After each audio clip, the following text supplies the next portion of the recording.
அதுக்கப்புறம் இப்போ என்னென்னா ஒரு அரை தக்காளி நம்ம ஆட் பண்ணிக்கிறோம். அதில்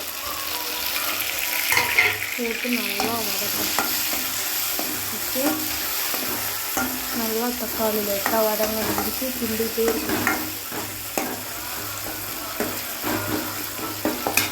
இதுக்கப்புறம் நம்ம என்ன ஆட் பண்ணிக்கலாம்னா, இப்போ பாருங்கள், இந்த மெயின் மசாலா மிக்ஸ் இதை ஆட் பண்ணிக்கிறோம்.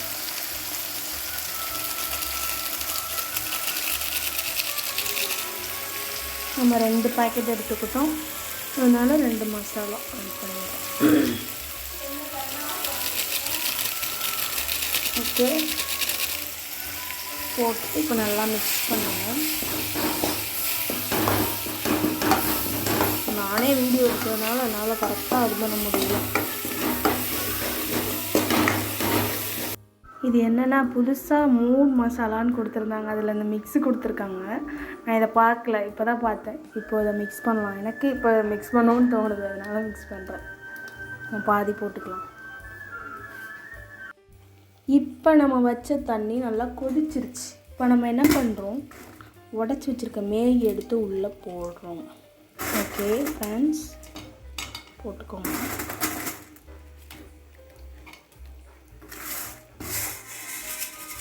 இதோ இந்த மாதிரி போட்டுக்கோங்க.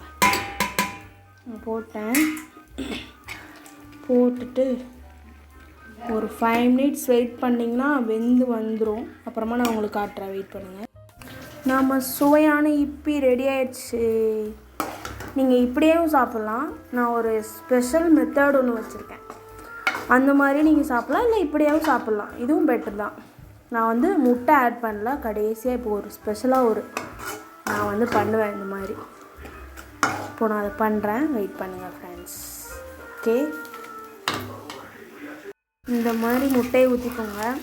அப்புறம் அந்த கல்லில் லைட்டாக சிக்கன் மசாலா போட்டுக்கோங்க முட்டைக்கு மேலே.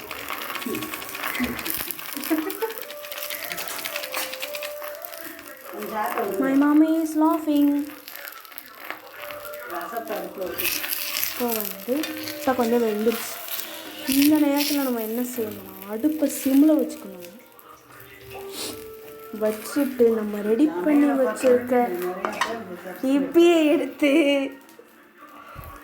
இது மேலே போட வேண்டும். என்ன பண்ணும், மேலே இப்படி போடணும்.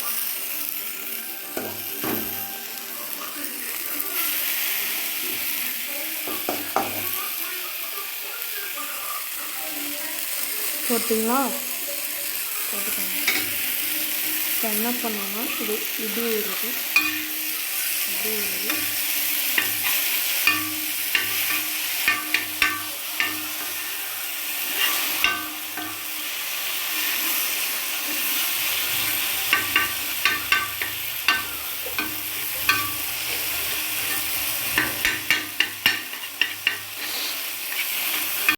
அவ்வளோதான் ஃப்ரெண்ட்ஸ், ரெடி ஆகிடுச்சு நம்ம இப்பி.